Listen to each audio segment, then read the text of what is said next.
Tu sais, il y a des expériences qui changent une vie entière. Et aujourd'hui, j'aimerais te parler de l'une d'elles, l'EMI, l'expérience de mort imminente. Alors fais comme moi, installe-toi confortablement pour écouter ce que je vais t'expliquer.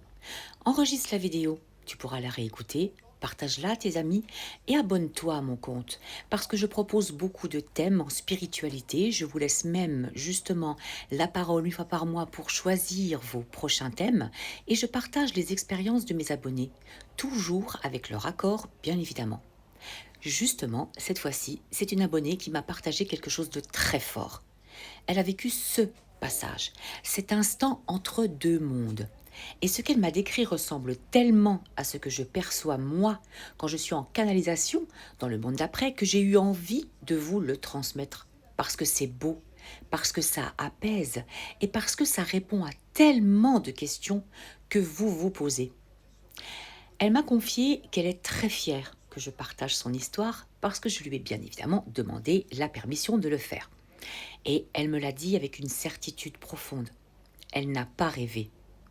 Elle sait qu'elle y est allée. Elle sait qu'elle a vécu ce passage-là. Elle s'est sentie sortir de son corps suite à son coma, tout en douceur. Elle est entrée dans un tunnel noir, mais jamais effrayant. Moi, j'appelle ça l'entre-deux-mondes. Pour tous ceux qui me suivent, vous avez déjà écouté mes vidéos concernant le passage des défunts et où j'explique cet endroit. Pour ceux qui ne me suivent pas, eh bien, allez voir dans le fil d'actualité et vous pourrez trouver ces vidéos. Un passage clair, net, avec une seule direction possible, avancer. Et au bout, une lumière splendide, une lumière plus forte que le soleil, mais tellement douce qu'elle pouvait la regarder sans se brûler les yeux. Une lumière qui attire, qui réchauffe, qui guérit. Elle avançait vers elle comme si rien d'autre n'existait. Elle ne pouvait ni aller à droite ni aller à gauche. Elle pouvait aller uniquement tout droit vers cette lumière. Elle ne pensait plus à sa vie sur Terre, ni à son corps, ni à sa souffrance atroce qu'elle vivait juste avant de tomber dans le coma. Elle m'a dit, je n'avais plus mal, plus rien. J'étais bien. Je voulais juste aller vers cette lumière. Plus elle s'en approchait, plus cette lumière devenait vivante et apaisante. Et puis, juste avant d'y entrer complètement, un être est apparu, un homme grand, sage, très âgé, d'une douceur incroyable. Une longue barbe, une tunique blanche, une présence divine. Non, ce n'est pas un cliché, je vous assure. Elle ne sait pas si c'était Dieu, Jésus ou une instance supérieure, mais elle a senti au plus profond d'elle que c'était quelqu'un d'immense, de lumineux, de bon. Il a posé sa grande main sur son torse avec douceur mais fermeté et l'a repoussé en lui disant « Ce n'est pas ton heure ».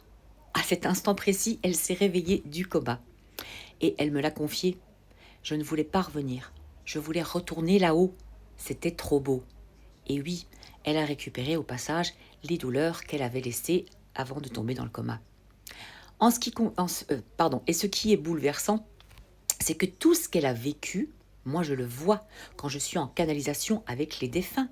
Je ressens cette même chaleur, cette même paix, ce même bien-être immense. Bien souvent, j'en pleure tellement c'est puissant.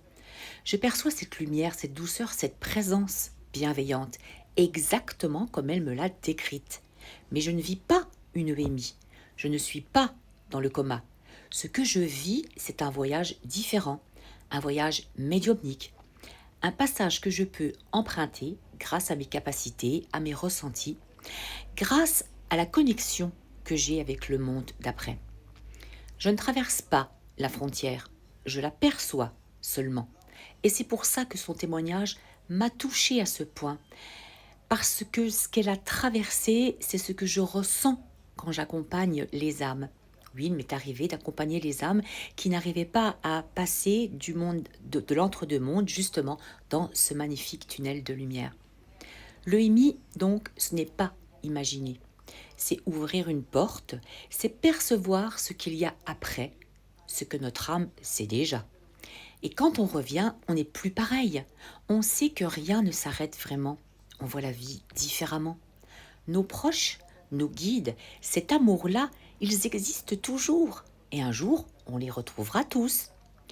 Merci donc du fond du cœur à cette personne pour sa confiance, pour ce magnifique récit qu'elle m'a permis de vous transmettre. Alors, si toi aussi tu as vécu une EMI ou des rêves, vraiment une sortie de corps astral, tu peux me laisser ton témoignage en commentaire. Alors, je n'ai pas toujours le temps de répondre à tout le monde, je suis désolée, mais je reçois des centaines de commentaires sur mes 4 réseaux, mais je vous lis tous. Et si vous êtes nombreux à partager vos expériences, je ferai une vidéo spécialement pour rassembler toutes vos histoires, parce qu'ici, on avance ensemble dans la lumière.